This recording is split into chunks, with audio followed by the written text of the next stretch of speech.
Let's do our best out there, okay? Hi. So then... Come to view the requests?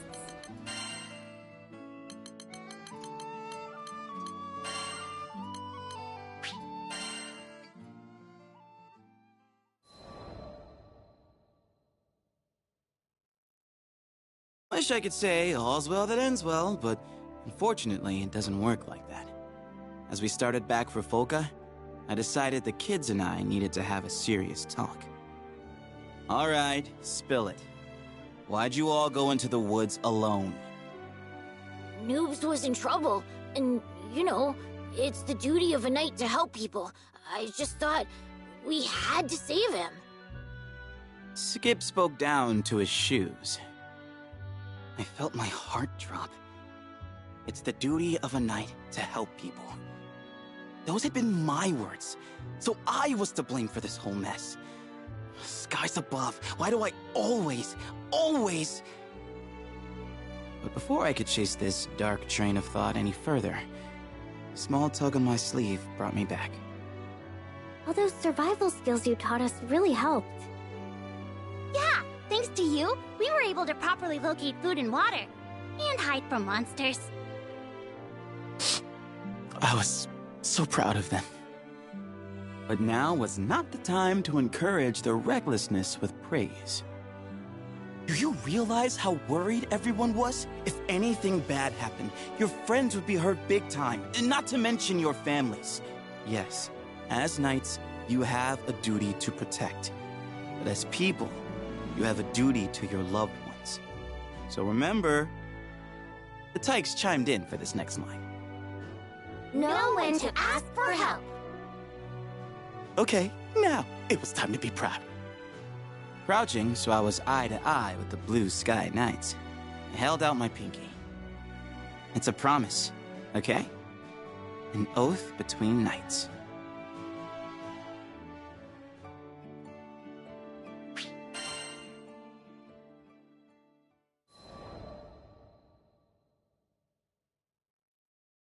I recently returned to Folka to find the Tykes holding a serious discussion. According to Skip, they were in big trouble for marching deep into the woods without adult supervision. As punishment, the Blue Sky Knights had to disband. The kids didn't look too upset, though. Au contraire. Skip stood feet apart, head high, one fist reaching for the sky. Today, we form the Order of Vane. Yes, they'd found a loophole. I mean, what did the grown-ups expect? These kids were joined at the hip. No one's found the hideout yet. I say we train there, till we're all super cool knights like Vane. Kids and their stupid dreams, right? You know, I never thought that one day I'd have a group of mini-me's, which is nice, but also kind of scary. Because what if you set a bad example, led them down the wrong path, on and on? It's enough to make you want to run and hide. But that's not what knights do. We stand our ground. We support each other. And with the best friends in the skies looking out for me, I know I can become just the kind of hero these kids deserve.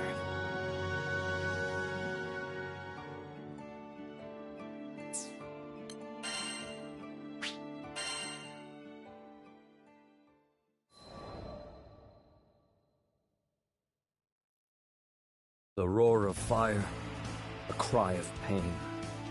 Before me, the hewn carcass of a monster, yet smoking. I smothered the pity arising in my heart, for I knew that to let the beast live was to let others die. I long for days when I need not draw my blade. They say the skies are endless. Yet I have not seen any part of it unclouded by monsters or raging primals, where the drums of war did not roll like thunder, carved out with swords. Though I joined the crew to found the Halcyon country of my dreams, our journeys have taught me to fear my quest is only that, a dream. For we live in a time when all things are driven by violence. And yet, who knows what lies just beyond the horizon? The captain said we would sail for a new skydom tomorrow. For once, may we alight upon shores of unbroken peace.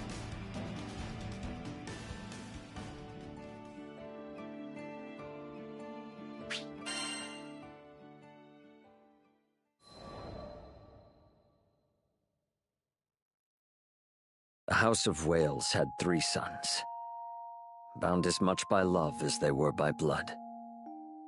The eldest was named Aglavale, the next, Lamorak, and the youngest, Percival. I had not yet seen many summers when war broke out in a neighboring country, raising a tempest of violence that would blow us all asunder. My mother, the Queen Heartzeloida, opened the gates of our castle to all who had lost their homes, even those hailing from beyond the borders of our kingdom, she would often say. Regardless of our lineage or nation, we are all connected, in joy and in sorrow.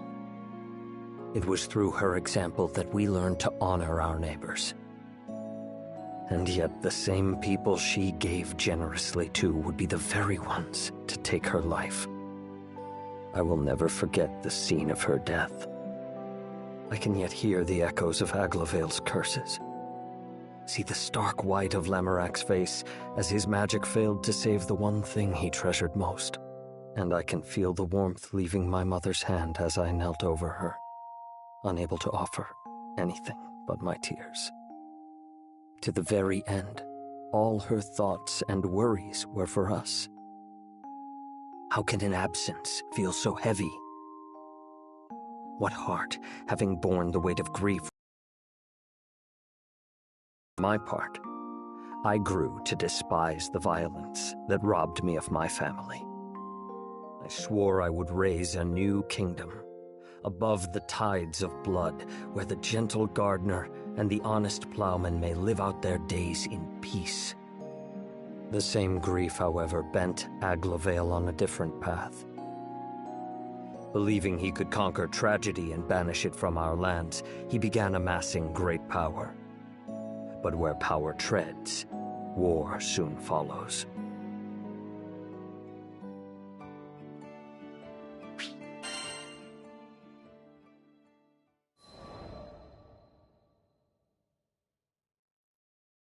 It is custom for the sons of our house to serve as knights in foreign countries, thereby learning the ways of the world. I went to Fiendrock, an ally of Wales, and there joined the Black Dragons, in time becoming vice-captain. Fiendrock made no distinction between me and its native-born children, and I grew to see it as my second home. But no sea is so placid that storms do not brew. There was strife here, too, sweeping over the lands like an illness. I set out on a journey to seek its cure, and that was how I met the captain. Never had I come across a greater fool. In the captain's eyes, there was no sky-dweller too high or low to merit aid. No person too strong or weak to join the crew. Who better then to stand by me as I built a kingdom on an impossible dream? And it was not I, nor Lancelot, nor Vane, nor my former commander Siegfried, but the captain who contributed most to the restoration of Fiendrock. Once the dust settled, we found traces of a foreign power that had first sown the seeds of unrest. We tracked this power back to Wales and its throne room, where my brother Aglavale sat. Still mourning for our mother, he was waging a war on war, murdering tragedy and washing away tears with blood. But one cannot fight fire with fire, for what beauty will bloom from the ashes? Once again, I borrowed the aid of the captain to stop my brother's rampage and help him see reason. Though Aglavale's deeds were wrong, to do good. 'Tis a simple matter to speak words of censure. The wise guide others not through saying, but through doing. Thus I shall build my country and show my brother it is not the flames of war, but the gentle hearth fire that will guide us to peace. Each day brings me nearer to my aim. Fortune has granted me a handful of stout-hearted vassals, the captain foremost among them. Though I am not possessed of any land, our ship is bound for the end of the skies. Surely we will sail over some quiet green fields where I may lay the cornerstone of my kingdom. My greatest care is the safety of the crew. The path of the Grand Cipher is beset by many perils, and I will not have a single vassal taken from me. So I have resolved to travel alongside and defend my captain, until the day I may sheath my sword forevermore.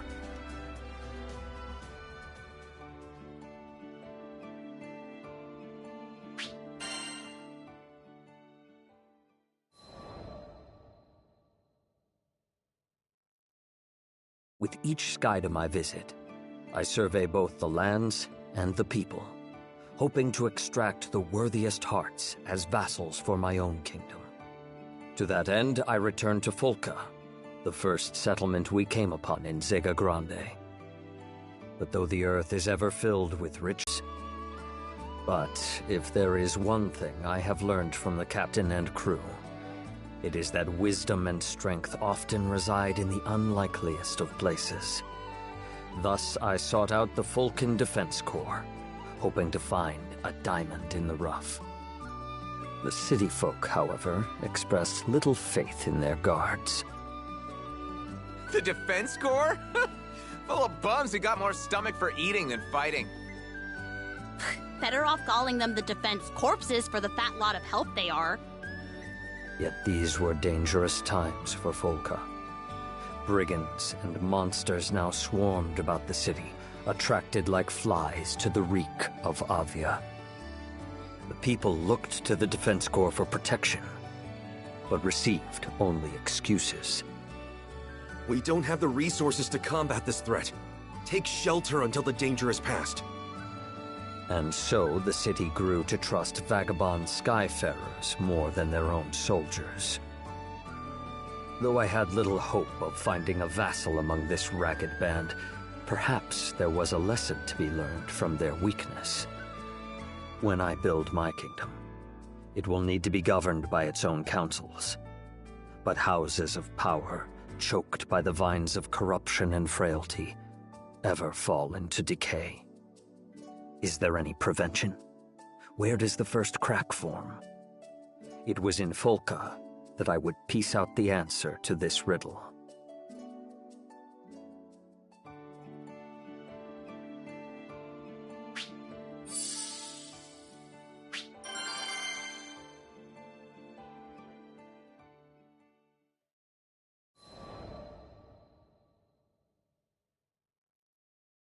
My road to the Defense Corps was short, but troubled.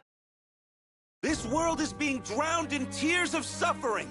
Poor wretches, join us on the ship of salvation and sail to the island of Estalucia! It began when I happened upon a man in the city streets, preaching the creed of Avia. Though we had overthrown the main body of the church at Seed Hollow Castle, still its teachings lived on. Its adherents once numbered in the thousands, and the remnants yet drifted through the skies like ghosts. Now they haunted Folca, hoping to once again breathe life into their crusade. But the city folk had learned that Avia would sacrifice anything on the altar of salvation. Their gilded words held no more value. Get out of here! We know what you did at Seed Hollow! We aren't inviting tragedy into our city. Leave! As the throng railed, unease stirred within me. The adherents of Avia would march on an armed country if their leader so much as waved her hand. What could heated words do but spark their anger? I came to offer you salvation. If you won't drink from the cup of mercy, you will taste divine retribution! Voices soared, and the air grew heavy with the threat of violence. Yet the Defense Corps, who were charged with keeping the peace, did not appear. You there, tell me. I asked a man why mediators had failed to come. I'd be surprised if they did show. Without Mr. Fix-It to help them, bastards can't even wipe their own asses. Though I had expected it, seeing the proof of their cowardice still astonished me. Silence! Now it's clear. We want to break in your minds. First, we've got to break in your bodies. What are you doing? Let go of me! An Avieth Crusader, lifting an islander by his collar, raised up a fist. But I seized his arm before the blow could land. Strike him, and you will lose that hand. I would not suffer the defenseless to be oppressed. You miscreant! How dare you threaten a member of the church! You speak of threats. You would force your doctrine on the unwilling with an iron fist. The time of Avia is over, preacher. Your false church is no more. Blasphemy! We'll have your tongue for that! Avieth soldiers surrounded me, drawing their weapons. I had hoped you would listen to reason. But now I see, you only understand pain. With a hand on the hilt of my sword, I waited for them to attack. But like craven dogs that bark loudest when their quarry is far ahead, the Crusaders stopped short when I stood to face them. After sharing some whispered counsel with his fellows, the preacher said to me, We won't fight you in the city. No, too much hassle cleaning you off the flagstones. Let's step outside, and then we'll see if that bulky armor is compensating for something. I could not hold back a laugh. Their intent was as clear as day. They meant to draw me into an ambush. Very well. I will play your game. We'll wipe that smirk off your face. Just you wait. The Crusaders and I turned to leave. He's going to get himself killed! Call the Defense Corps! Even those worms should be able to do something! Frightened voices whirled behind me. I did not quiet them, for though 3,000 ants of Avia could not crush one lion of Wales, I saw a chance to further test the core.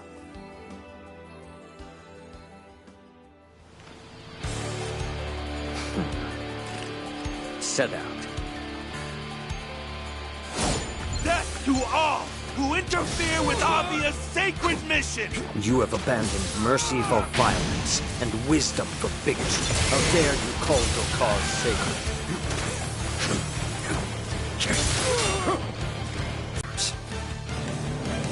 So this interloper is why you failed to appear at the appointed hour. Aid us, brethren! You cannot achieve victory by numbers.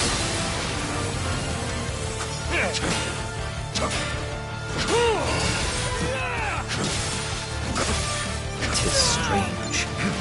Though a great battle rages on their doorstep, the Corps do not appear. Do they sleep?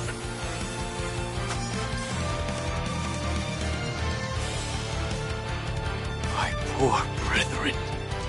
You won't like what's coming to you, interloper. It's Brother Avalon.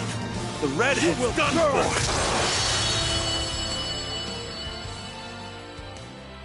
Wait.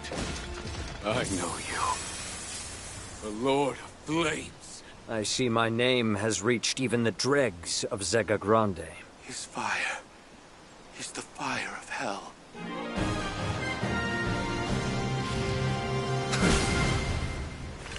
An easy victory.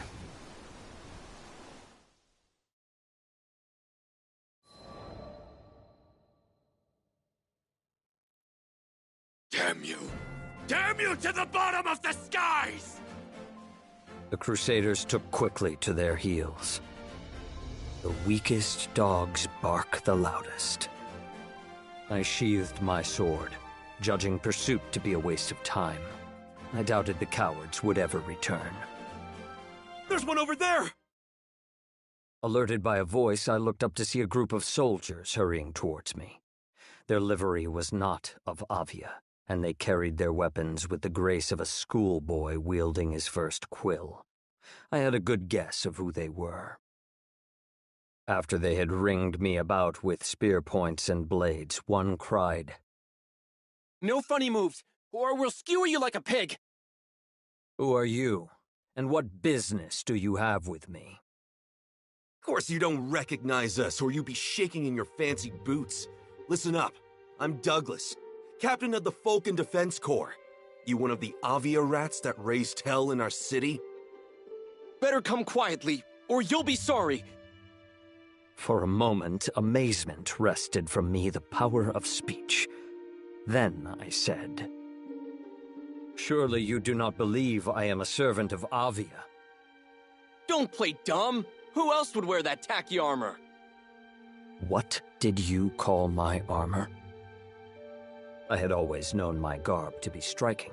So is the livery of all great kings and lords. For on the midnight field of battle, the general must ever be the brightest star. Thus may he enkindle courage in friends, and show the enemy he is not afraid. My own armor was well worn, and had shielded me from many dangers. To speak ill of it was a grave affront. We're taking you back to the station, and don't even think about running.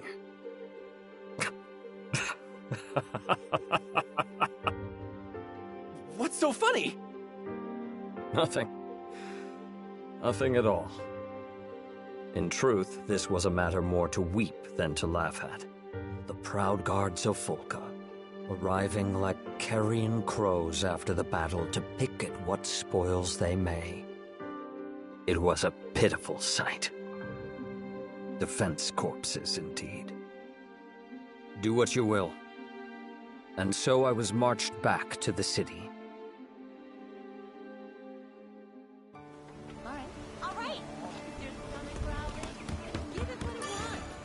Yes, can I help you?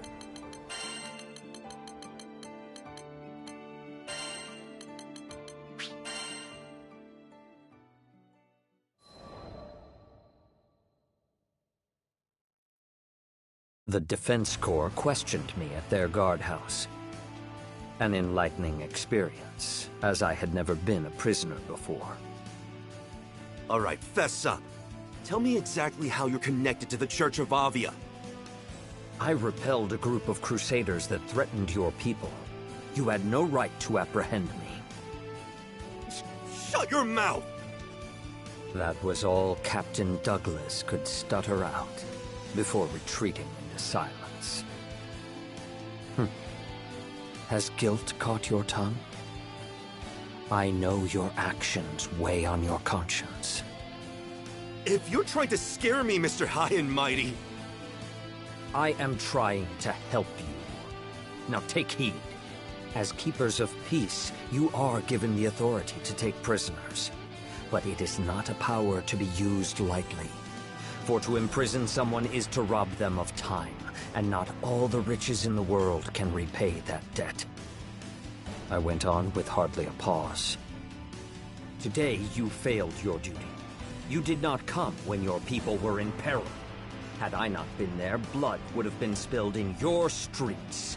And yet you seized me on sight like a petty thief, with no proof other than your own prejudices. I let my final words fall like the stroke of a hammer. You have dishonored your titles and your city.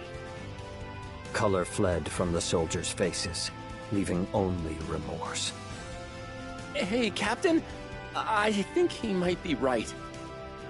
We did kind of arrest him for just being there, and wearing tacky armor. Don't let him get to you! Now the soldiers began to contend amongst themselves. They had to keep quiet about my capture, said one, or there could be trouble. If only they had not delayed after hearing reports of violence, said another. It was good fortune, countered a third, that they had not run into Avia. So on and on they argued in circles, aimless, like a dog chasing its tail. Until at last, Douglas, his impatience boiling over, burst forth with... All right, fine. Fancy Pants, you're acquitted. Now scram! No. Seeing the soldiers at a loss, I said, "Since you have taken my time, I now ask you to share some of yours. I hear that your ranks are corrupted with frailty and disorder. From whence did this rot first spread?" Why should we tell you, huh? You got nothing to do with it.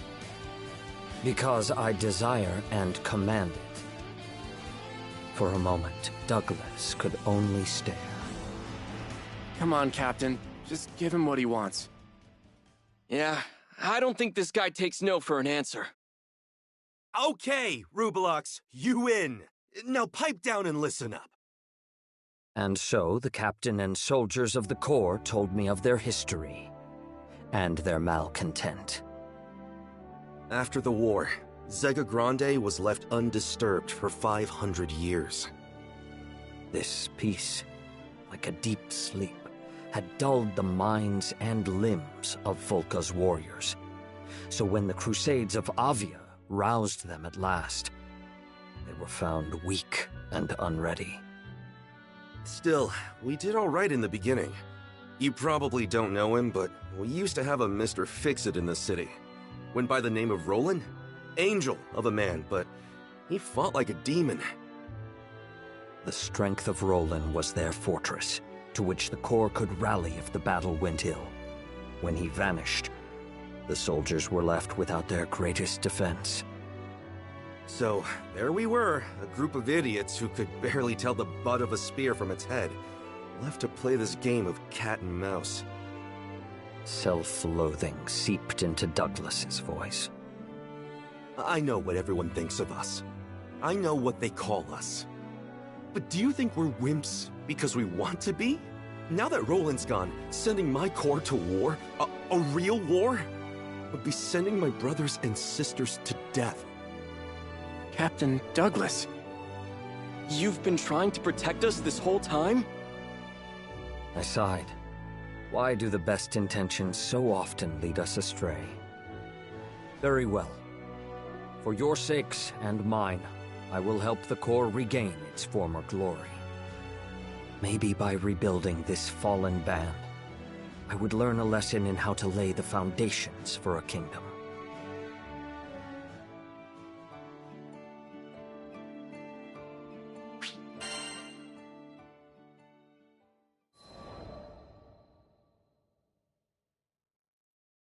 The next morning, I paid a visit to the Defense Corps headquarters.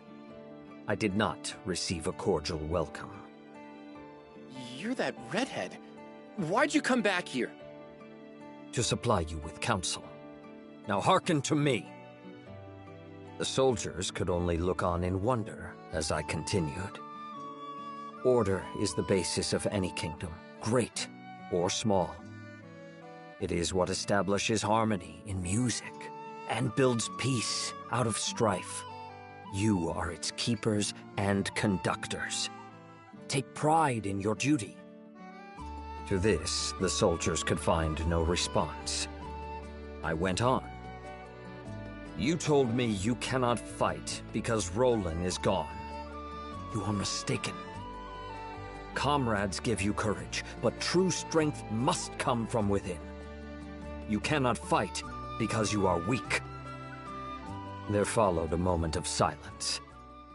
Then the Corps encircled me. We didn't ask for your advice. Grab him! Throw him out! But I fixed them with a look. I have said nothing you did not already know. If you can see your faults, why not mend them? Begin by overseeing your daily tasks, for habit is the mother of success and failure. That's it! You won't shut up? Then we'll make you! I evaded the soldier's blow with a step. Raising my fist in the air, I said, wielding force to stifle dissent. Already you overstep your power. but I will not be silenced so easily. In one wave, the whole Corps rushed upon me, but they were like water breaking upon rock. I showed them mercy. So when it was over, their pride smarted more than their flesh. Who the hell are you? Only a passing skyfarer. Tell me, Captain Douglas, are you ashamed you could not lead your forces to victory against one man? All right, Rubelux, if you're so smart, why don't you try being captain? See how hard it is to train a bunch of bumpkins. There is no metal so firm it cannot be wrought. Very well then. Lend me your title, and I will show you how warriors are forged. Huh? And so I became the one-time captain of the Corps. Training began the following day. Arms maintenance, proper stance. They had no knowledge of even these rudimentary things. I was reminded of my days as a squire, when I was first initiated in the art of war. Of course, I was met with some resistance. There was talk of banishing me from Folka. Yet not a soldier abandoned their training. I saw that though they lacked discipline, their hearts were in the right place. As long as they loved their city, I would grant them the strength and knowledge to protect it. Often while they honed their bodies in the field, I gave speeches to reform them in spirit. When you hear of trouble, act swiftly. But above all, seek to prevent. Every drop of blood is a loss. The wise win wars before the first blow is struck. Take censure, but reserve judgment. Focus on bettering yourself, for the only actions you can control are your own. Always be ready to defend your people. Though peace may reign within your borders, there is no telling what perils lurk without. Within days, a new luster could be seen in the soldiers' eyes, and all talk of my banishment had faded.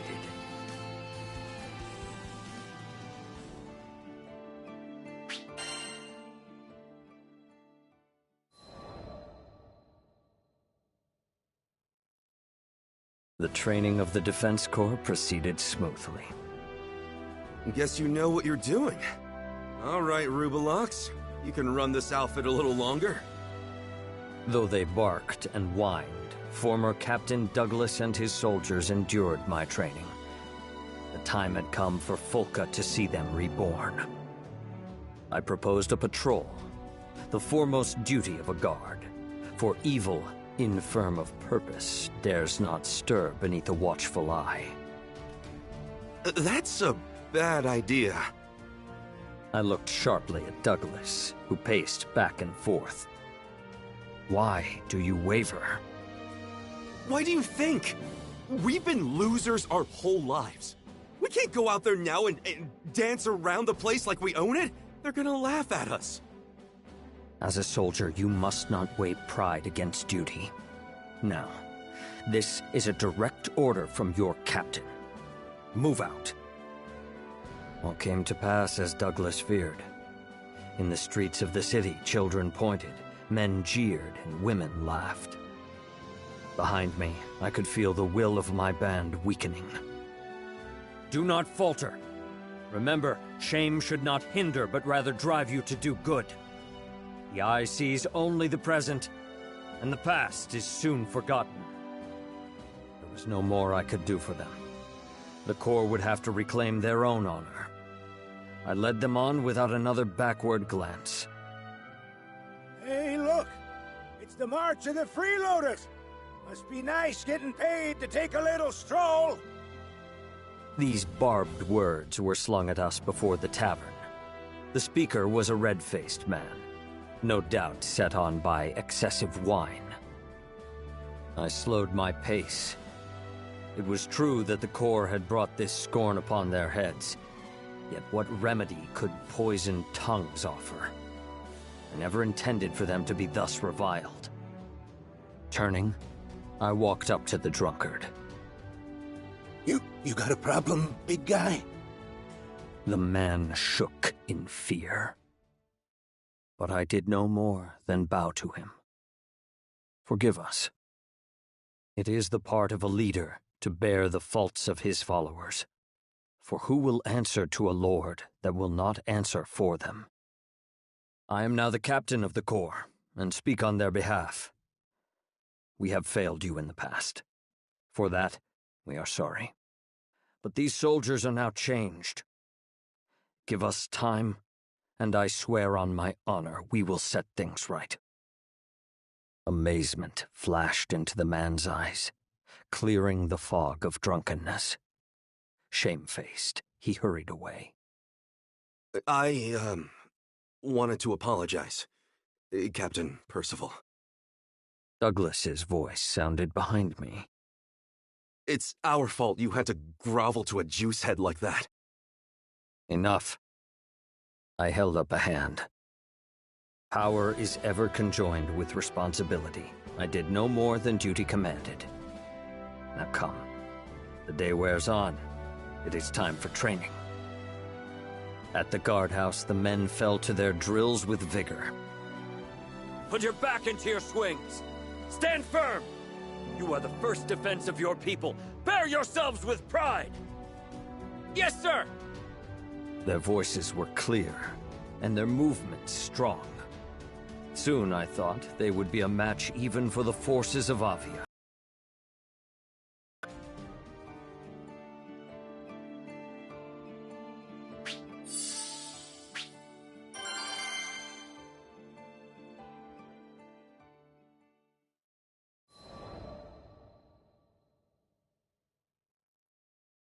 Bad news! Those Avia rats are back! The day that would test the valor of the Corps came sooner than expected. I looked up at the soldier, who had burst breathless into the guardhouse. Report! An armed group thought to be connected with Avia is occupying the mines of Tempeel. They've taken the reconstruction workers captive, including several residents of Folka. It would be a dangerous rescue for the Corps, who were yet untried in combat. But the soldiers quickly showed me they had not failed their training. Captain Percival, let's fight back! We're ready! We can save those hostages! No. I sensed something strange at work. It had been the aim of the ruined church to bolster their ranks with new converts from Folka. Why then would they occupy their mines and threaten their people? Surely it was not for ransom. The adherents of Avia held their faith high above the jewels of the earth. This had to be a trap. Of course, trap or no, the Corps could easily overthrow Avia, as long as I led them. But I could not stay in Folka forever. And so I said, do not let confidence consume your wisdom. Your duty is to protect your people, not to prove your strength. You do not know the designs of your enemy, nor whether your might can contend with theirs. You must call for aid. I saw that my warning had disheartened the soldiers. I could not blame them. They had struggled so far, only to learn that they still fell short. But glory must not be bought with blood. The lives of the islanders came first. Drawing myself up, I strove to lift their spirits. Your city needs you. There is much work to be done. Learn what you can from those that escaped the mines. Muster the defenses. Let your people know they are safe. Yes, sir! But Captain Percival, the clock is ticking. What if the Skyfarers and reinforcements from Seed Hollow don't make it in time? I could not hold back a smile. Do not worry. I know a crew of Skyfarers already at hand.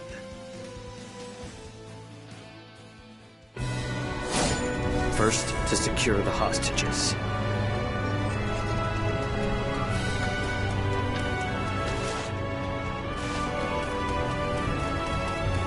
Wait! That hair! It's the rooster head from Folka! The Harvest Brethren! Sentries. You will wish you never saw me.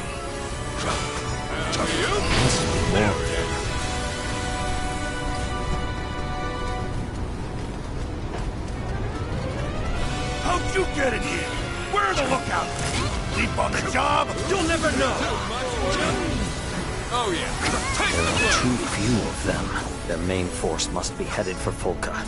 Perhaps I should turn back. No. I must have faith in my comrades.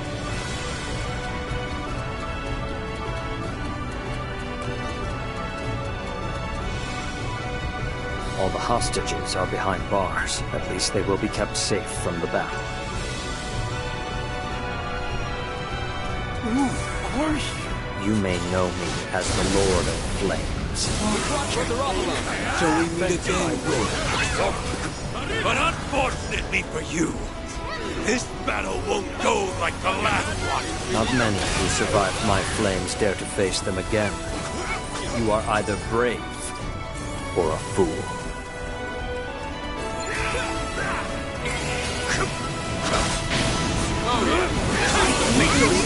They're winning 100 to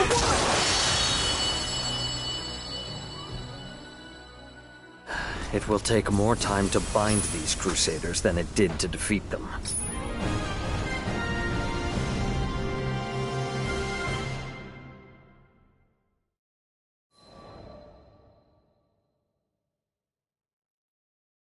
I bound the hands of the Crusaders and turned them captive toward Folka.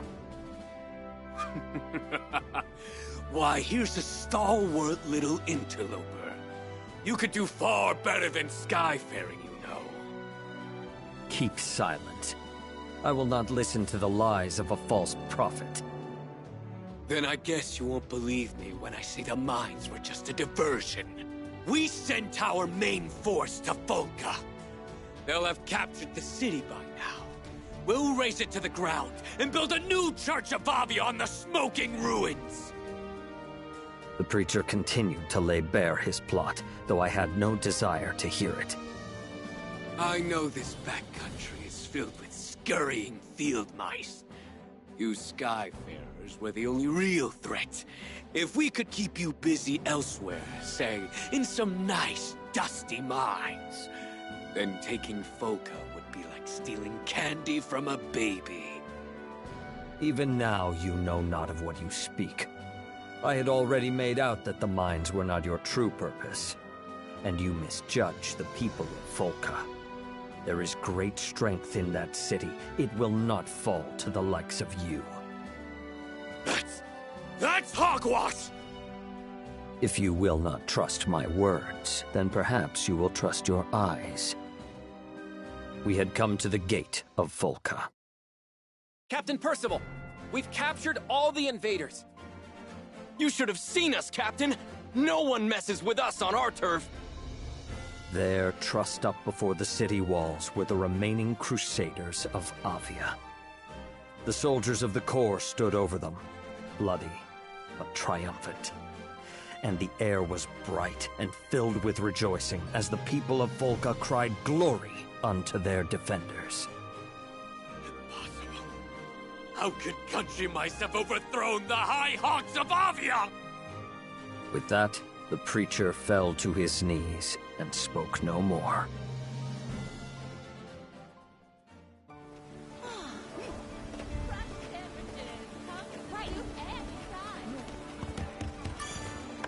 Come to view the requests?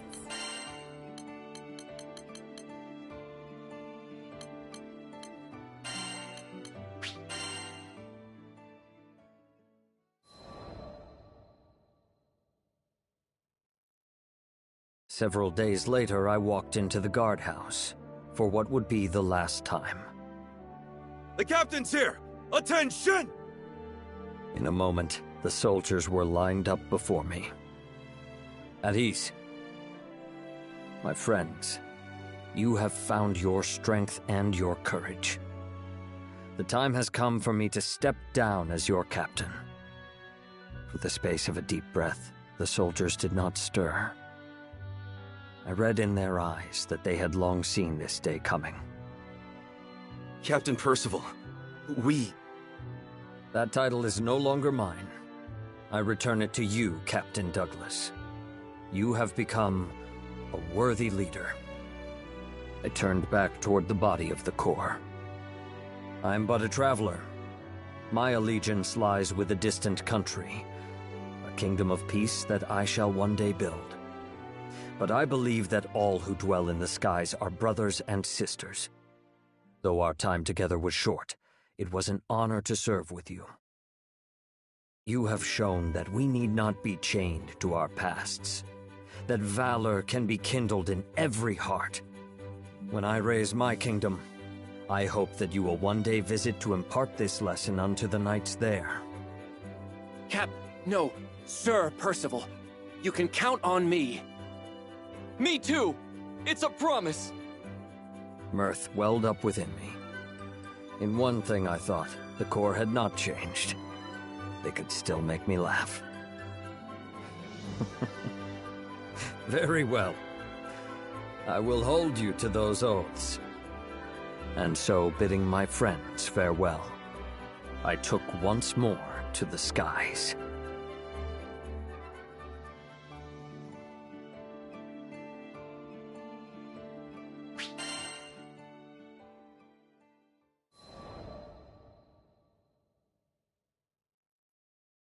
It was many months before I could return to Folka. This city is still the same. A gentle breeze danced with the grass. Sunlight streamed from between the leaves of trees, paving the streets in green and gold. But snakes dwell even in the quietest of gardens. Peace presided over this land only because there was a valiant Corps to keep it. I was once captain of the Falcon Defense Corps, and though our paths led on to different ends, they would ever be my friends and comrades. In my heart, I saluted them. Wait, aren't you? Well met. I was not surprised we crossed paths. Folka was a small city, and I knew the Defense Corps kept vigilant watch. I am glad to see you doing well. We sure are. Even got a generation of new recruits trained up. So, when do you think you'll be inviting us to your kingdom? I responded with a wry smile.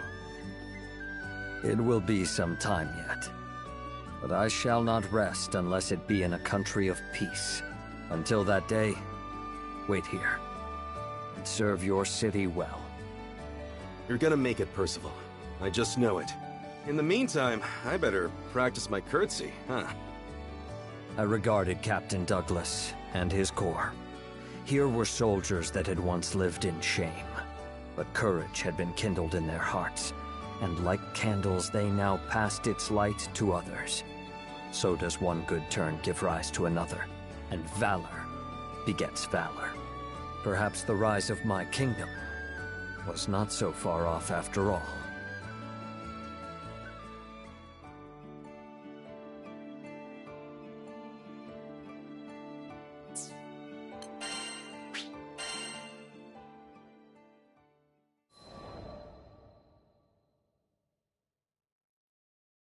I can no longer recall when I first met the captain. All I can say is our paths crossed in dark times, when nights were sleepless, and the wind whispered with insidious intent. Fiendrock, my homeland, was crumbling from within, consumed by the weakness of her own people. I ventured abroad to seek help from our neighbors, but this rendered me blind to schemes hatched in the heart of our court. When I returned, the adders sprung, and I found myself falsely convicted of regicide. Disgraced, I fled the kingdom and wandered for a while in the pathless wild. Perhaps I would still be there, slowly fading into the shadow, had the crew of the Grand Cipher not come for me. The captain never once doubted my innocence, led me back to Fiendrock, and cleared my name. My honor was restored. Thus concluded the greater part of my tale, but the Grand Cipher's myth was just beginning. I joined the crew to see this story unfurl. Our journey, like all great journeys, has passed through both sorrow and joy. We have traversed the wilds, crossed kingdoms forgotten, and met all sorts of folk. I've always found the meeting of people to be miraculous. Throughout the course of history and on into the future, there have been and will be at least as many people as stars in the sky. For any two souls to come together is as wondrous as looking up into the night and seeing your image set against the velvet and winking lights. I do not know if it was fate that brought me and the captain together, but I do know I will never meet such a person again. I intend to sail with the crew to whatever end, even to the bottom of the skies.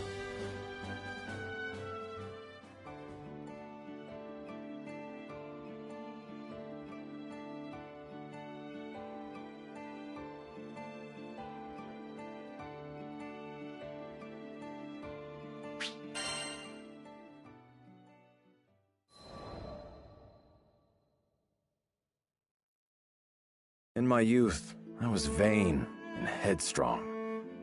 I shunned the company of others, hurting all who came near me. If I had continued on that path, it's likely I would have died alone, with no one to mourn my loss. But that was not to be. I was discovered by Yosef, the former king of Fiendrock, found, quite literally, by the side of the road. Though at that time, I slew monsters solely out of malice. His Majesty looked at my blade and saw what took life could also save it. He knighted me, and under his guidance, I learned about honor and friendship. I found meaning in existence. But in our world, love is inextricable from grief. New friends and brothers were lost. People that I trusted turned upon me. Loyalty had imbued me with pride. But now, it taught me desperation. Once, this desperation drove me to drink the blood of a dragon. This isn't to say that I regret becoming a knight. Lancelot, Vayne, Percival, the friendship of those three alone is worth any price. I learned the greatest lesson of all from them, that no matter how much is lost, we may always find hope in younger generations. They are what we must fight to defend. They are our purpose. And to think all this was set into motion by a single meeting on the side of the road. As I grow older, it becomes clearer how much I owe to King Yosef. But I shall never be able to thank him in person again. That is why I swore to repay him in the only way I know how, by dedicating what is left of my life to the future of his country.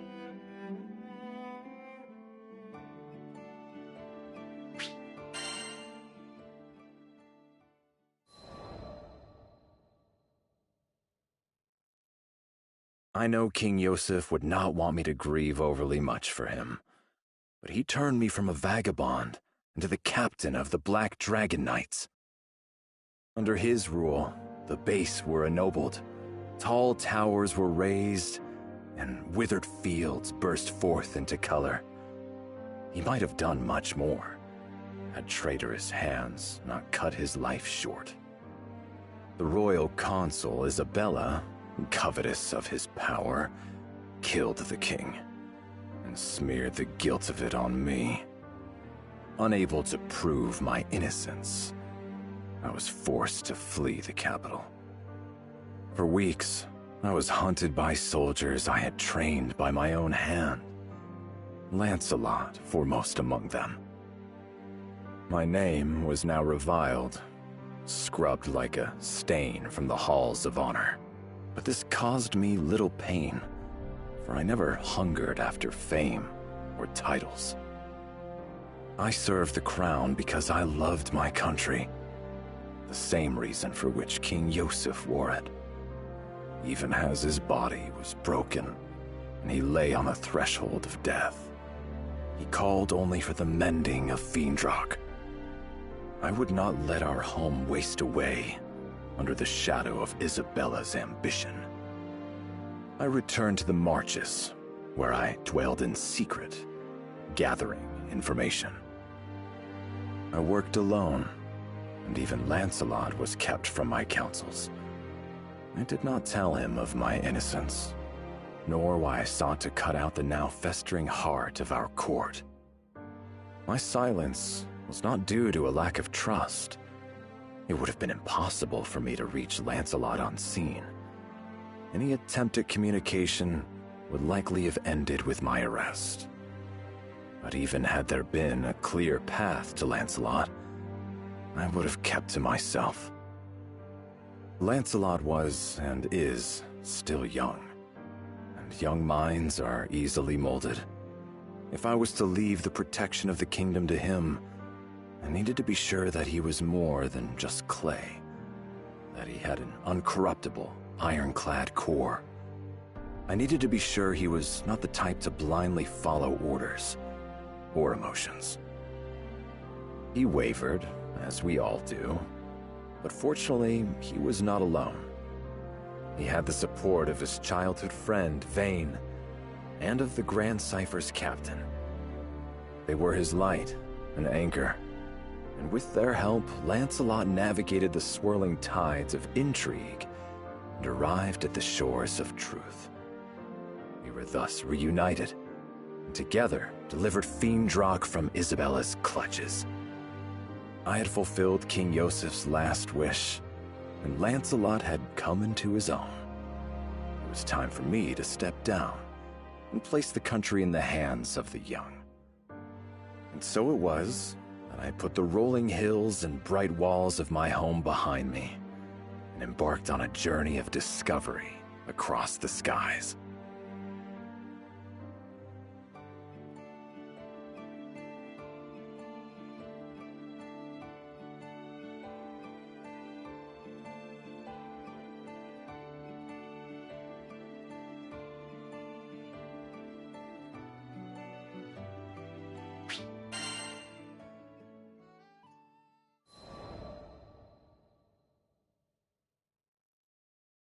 Zega Grande, another new skydom where the clouds hid unfamiliar tales.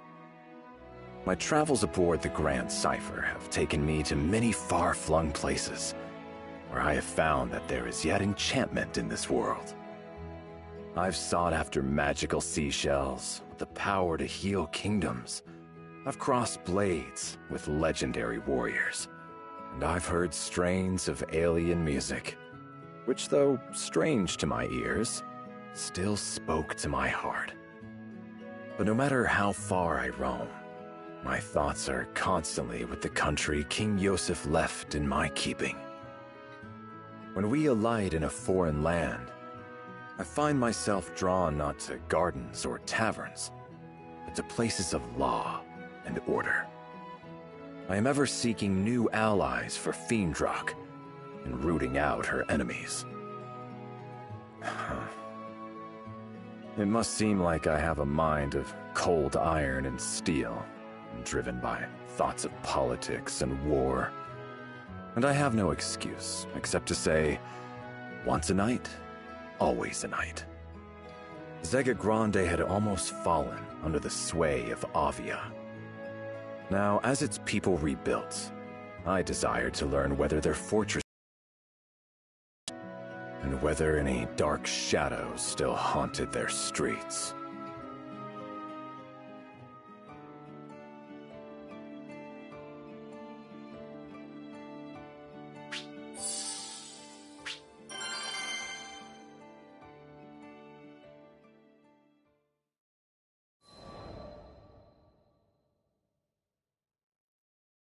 What you doing, Siegfried?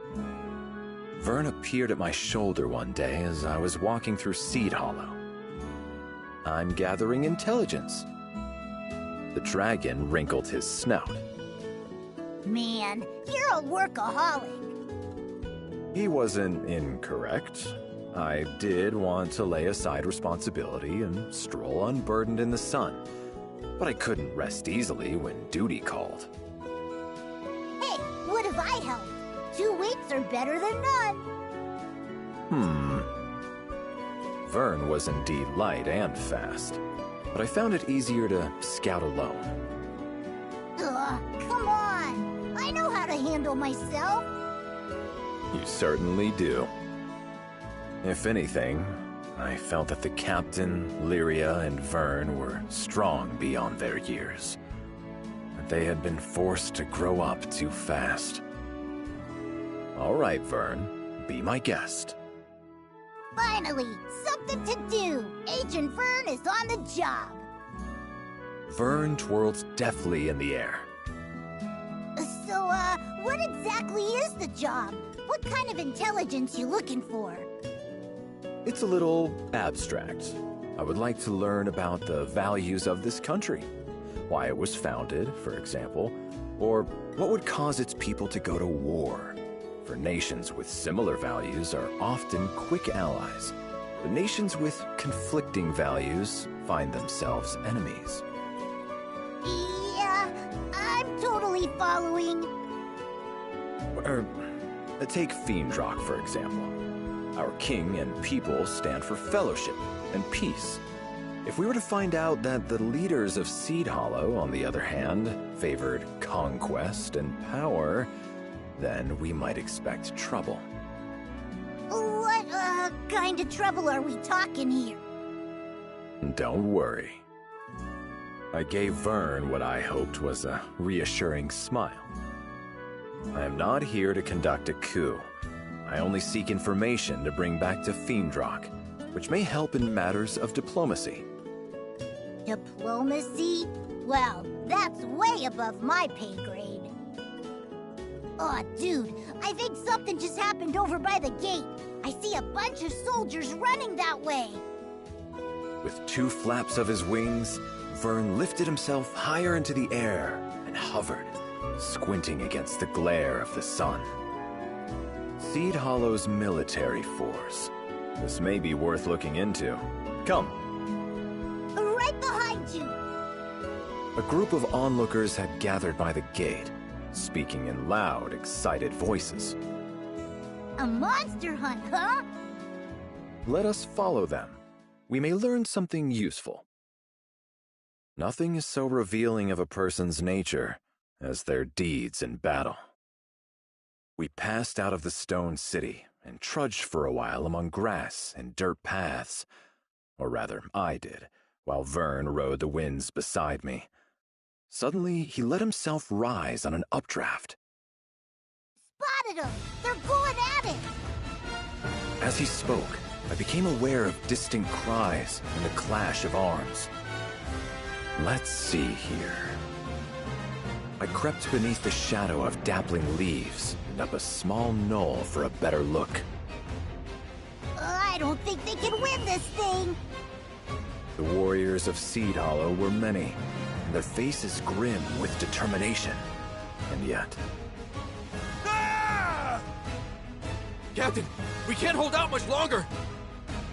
Stand your ground! If these monsters get past us, it's the lives of your friends and family! They were scattered, weak, and on the brink of disaster. Grasped the hilt of my sword and burst from the cover of the trees. We gotta hold on! They're moments away from annihilation. Come and face me! What the hell are you? Get out of here!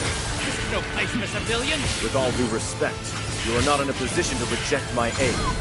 Focus on keeping yourself safe. All right, fine. And the sword of yours better not just be for show.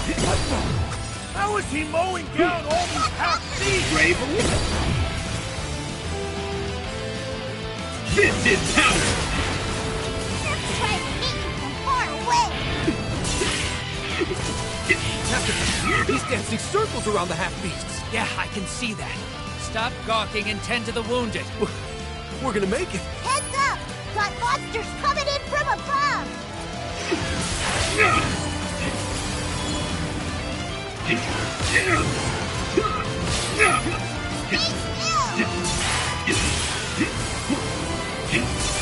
Ready! Your end is known! This wave is coming! Quickly, get to safety! Bad news! goblin soldier marching this way! There's no way he can handle that alone. Who's still got juice in them? Back into the fray! No, stay put. I'll not be able to win with you as a burden.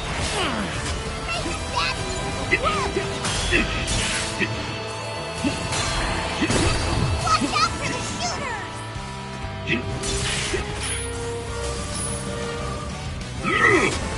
Wait!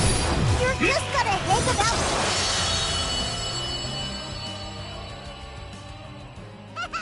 You cleared them out! You are all safe now. I can't believe my eyes. Is that guy really human? We could have handled them alone. You know we could have. Think of how hard we've trained.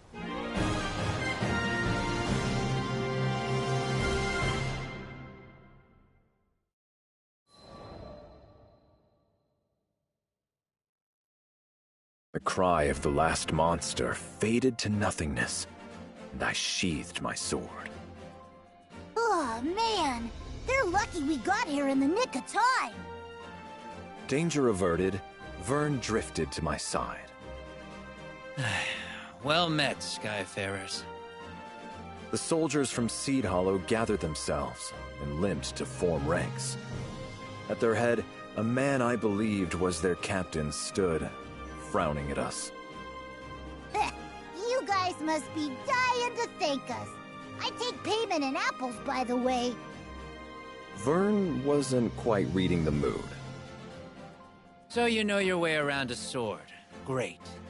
We appreciate the help and all, but could you not interfere with official military business? What? We're professional soldiers. We can handle monsters without you swinging in to save the day.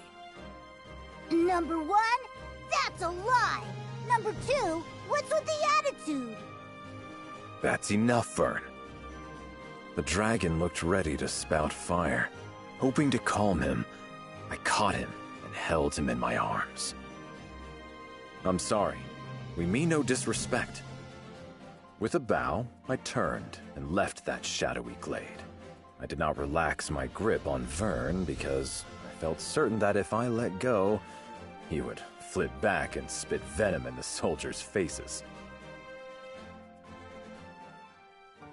All right. Is your stomach growling? Come to view the requests?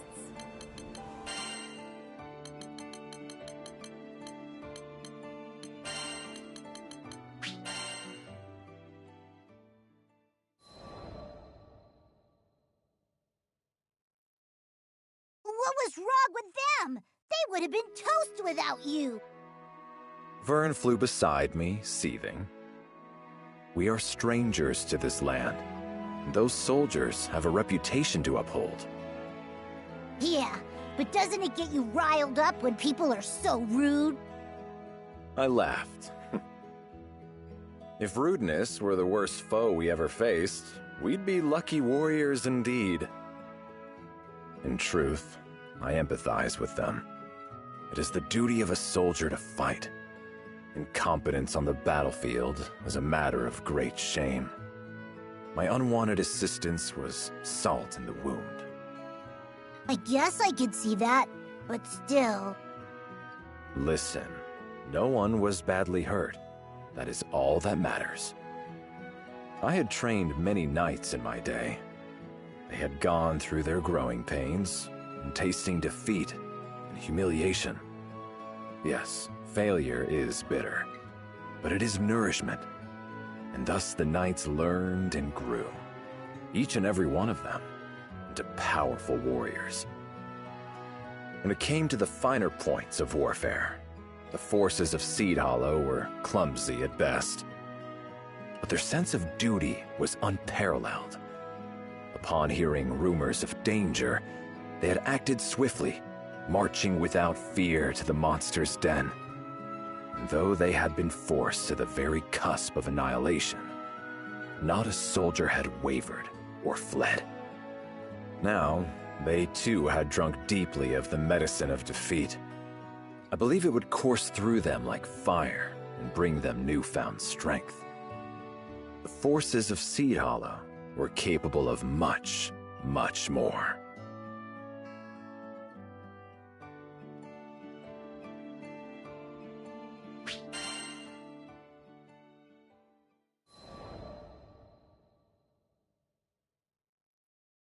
I entered the warm wooden interior of my cabin on the Grand Cipher, carrying an armful of books. I laid them on the desk, drew out a chair, and took a short trip. For 500 years after the ending of the war, violence had not troubled the skies of Zega Grande. There were your usual skirmishes, of course, power-hungry rebels, etc., but nothing so big it had not been quickly sorted out and buried in the sands of time. However, 15 years ago, tragedy on Dali Island acted as a catalyst to the rise of Avia. Hitherto peaceful primals went on rampage, and hordes of monsters were drawn to the carnage. So that's why. I thought back to the disordered ranks of the forces of Seed Hollow. Peace had dulled their senses.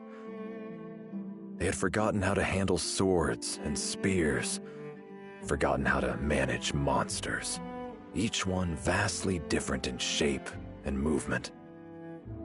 They need guidance. The people of Seed Hollow seem to be gardeners, fond of orchards and good rich earth. They had no love of war, nor possessed the means for a great campaign. Unless a revolution were to completely reshape this country, I did not believe it would ever pose a threat to Fiendrock. Its forces existed not to invade, but solely to defend. But now, they had not even the power to do that. Seed Hollow soldiers were steadfast and honorable. I had seen that, but they no longer knew how to protect their land. I had come to admire the delicate flowers and many bowed trees that flourished in this clime, and did not wish to see them trampled under a monster's claw or an invader's boot. I could offer Seed Hollow's forces counsel, but I would have to tread carefully. After all, I was a foreigner, and a former captain of knights. One misstep, and I could forever sour the relations between Seed Hollow and Fiendrock.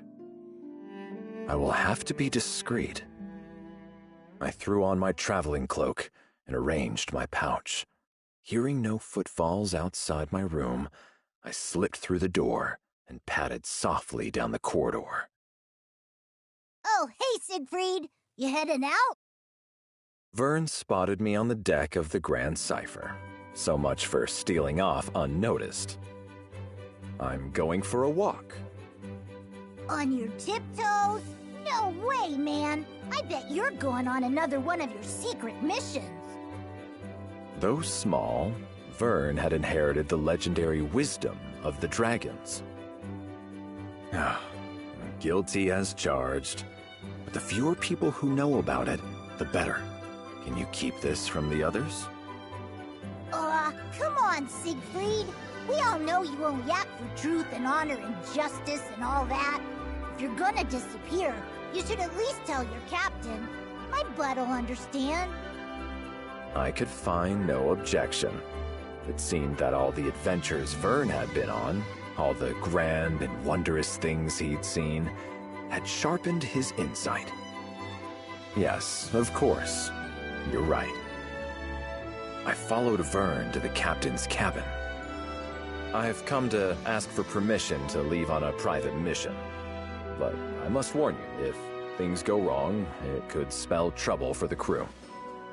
My throat was tight, light nerves, I supposed, and a touch of guilt. The captain did no more than smile and wish me a safe journey. What'd you expect?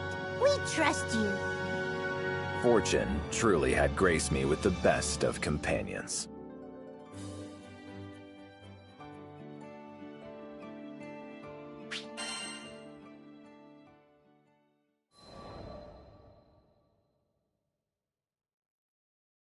I strode through the gates of Seed Hollow.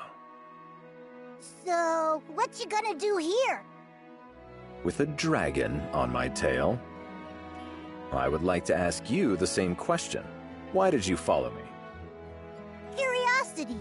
What's a cool knight like you always doing when he leaves the Grand Cipher? Curiosity killed the lizard. But no matter.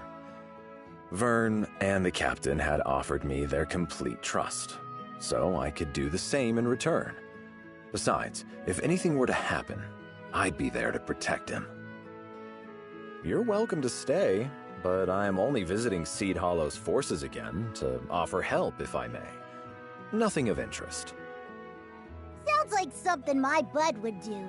But I thought you were gonna leave them alone to help them save face or whatever. I was, but I realized that, in the end, the safety of the people is too heavy a price to pay for pride. That's fair. No offense though, Siegfried.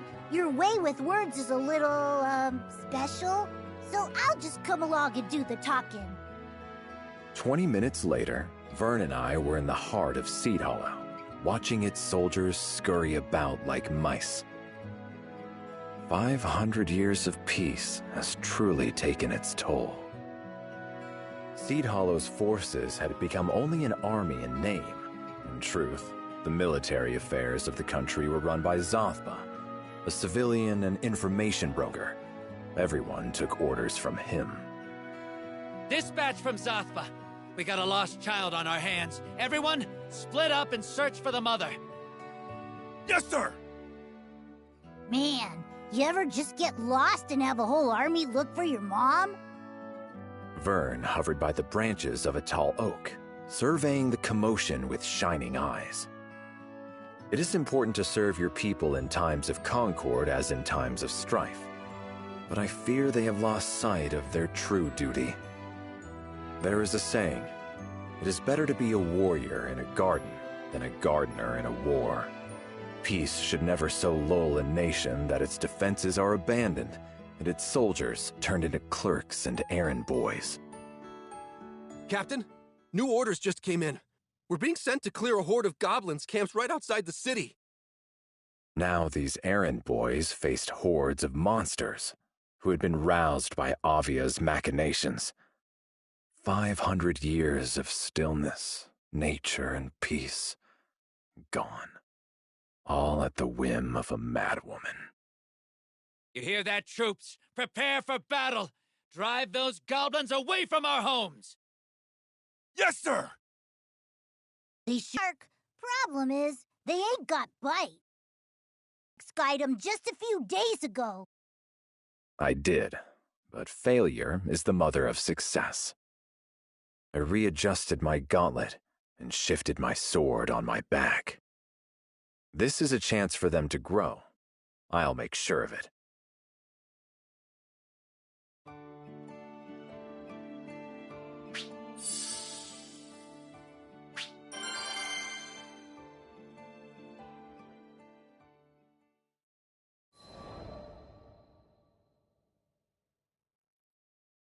Vern and I left Seed Hollow and turned off the road, beating a straight path to the goblins' encampment through trees and underbrush.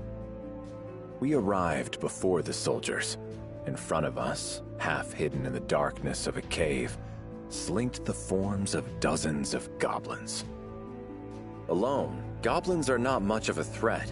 When they're allowed to form hordes, Oh, I know all about those smart little suckers. They can plot stuff and coordinate and everything. I smiled. Vern was as much of a veteran as I was. So earlier, you sounded like you were gonna help these soldiers out. What exactly have you got planned? As you know, all monsters are different and must be dealt with in different ways. We shall teach these tactics to the soldiers, but from the shadows. Plan rehearsed, Vern and I crept from the shade of the trees and into the mouth of the cave.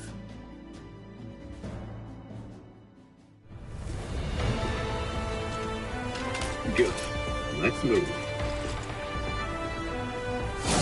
We've got to break their formations. First, let's go for a frontal assault on the sentries.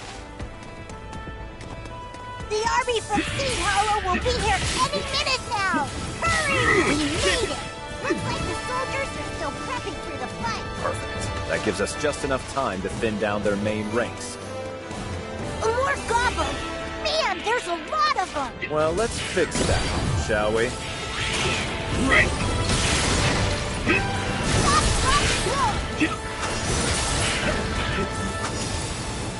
I can't believe they had so large a force. It's a good thing we came. Meet your doom! Don't mistake mercy for weakness. Reinforcements! You've got this, Siegfried! It's brave little blade to don't mistake mercy for weakness.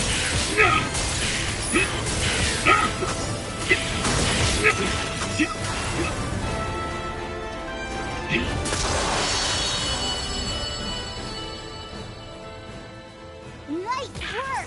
I think the soldiers can pick off what's left. I think there are a few more goblins hidden, but likely not enough to reverse the tide. We had still better conduct a search, just to be safe. Let's go in deeper. Look! It's a goblin soldier! And what are those? It's little sidekicks? I don't think Seed Hollow's forces will be able to handle this.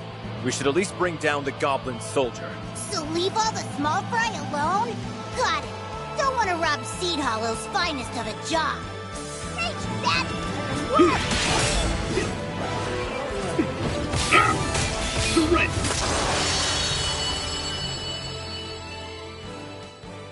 Well, I think we're done here.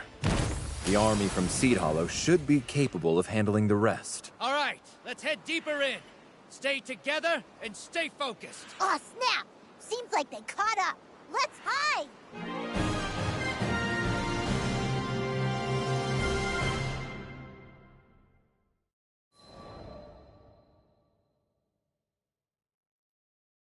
Holy Bahamut! We did it! The day is ours! Good work, troops!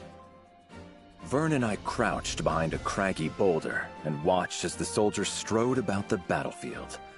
Not a goblin was left. The voices of the triumphant rose up and resonated about the high, cool walls of the cavern. All went well. I guess, but those soldiers took a heck of a beating. Vern perched himself on top of the boulder, head cocked to one side. They will continue to grow. They have experience now, and what's more, confidence. They will learn to keep their wits about them in battle, to observe the enemy and strategize.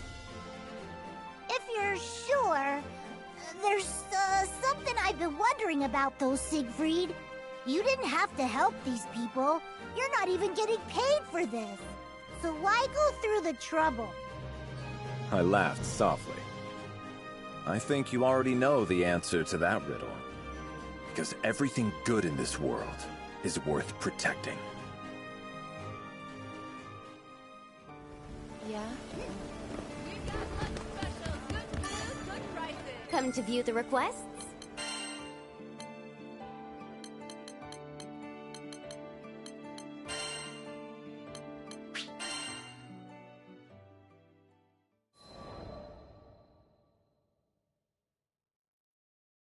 3 days after the victory in the caves, Vern rushed into my cabin.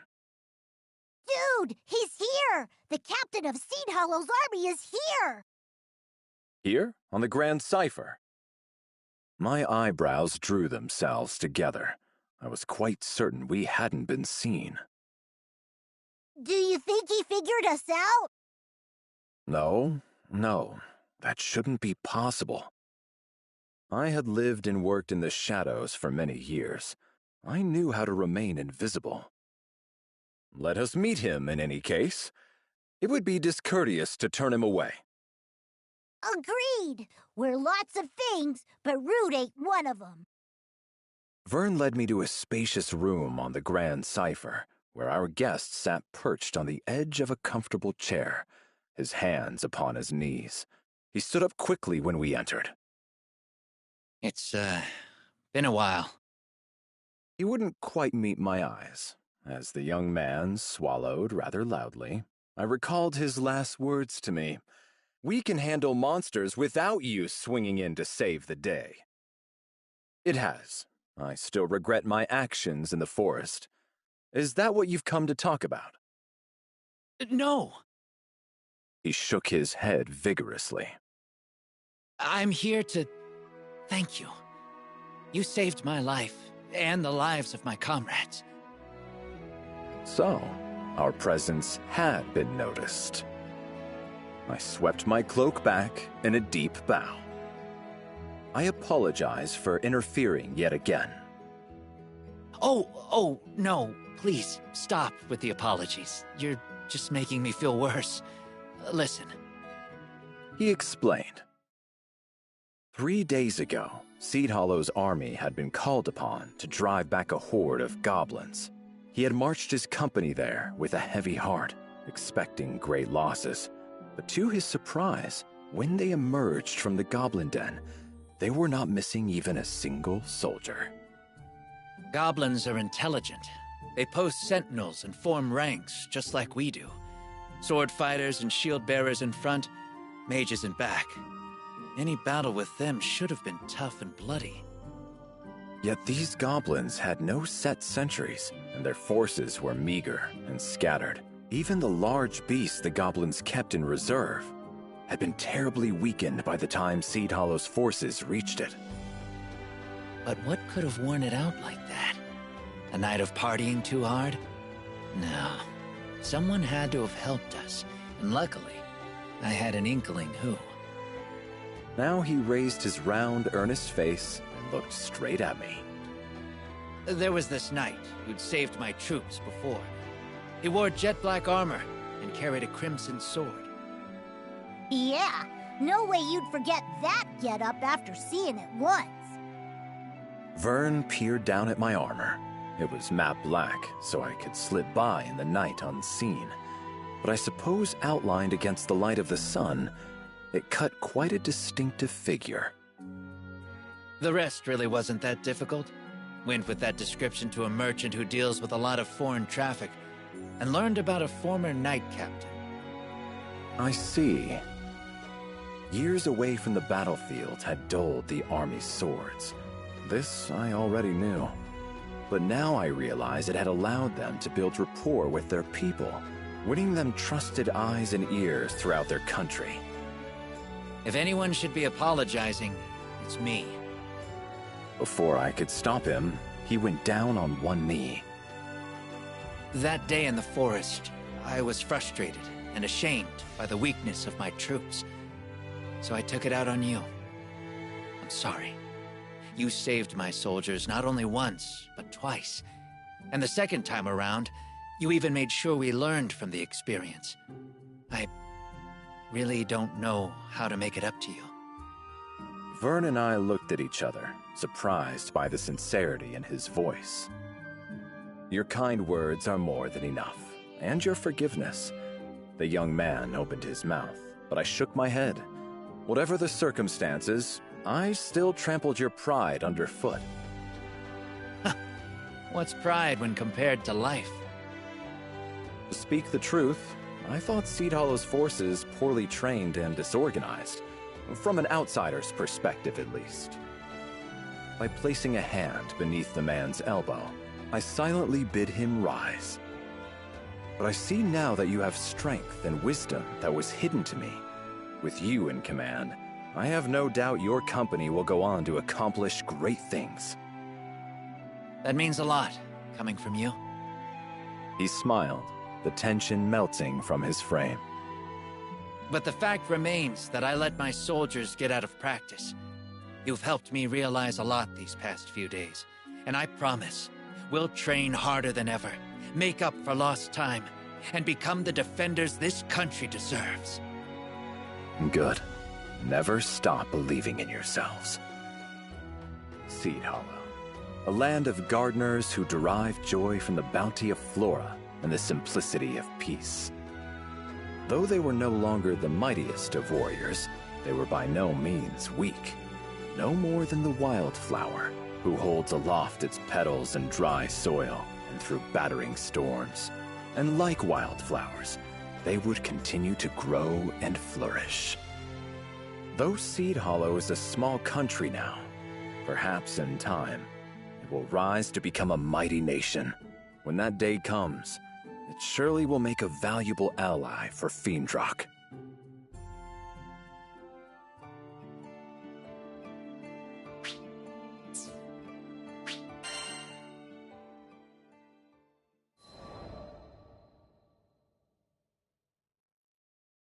Hey, is it just me, or have we been getting less monster hunting missions recently? We, as all Skyfarers, were used to shouldering the quests of greatest peril, as we've seen more combat than most standing armies. However, though Zega Grande was as plagued by monsters as ever, we'd had a quiet few days. I think I can explain. Lyria raised her hand, eager to impart valuable intelligence. Apparently, Seed Hollow's soldiers have been super on top of things lately. A monster appears, and before the Crew Alliance can even draft up a mission, they get in there and solve the problem. Good for them, but less work for us means less jingle in our pockets. Vern drifted to me from across the room, and positioning his snout by my ear, spoke in a whisper. Guess they really got their act together, huh? It would certainly seem so. I looked up at my small comrade in training. We exchanged a secret smile. Well done, troops. Well done.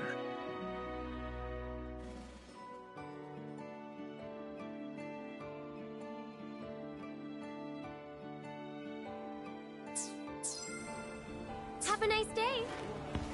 What'll it be?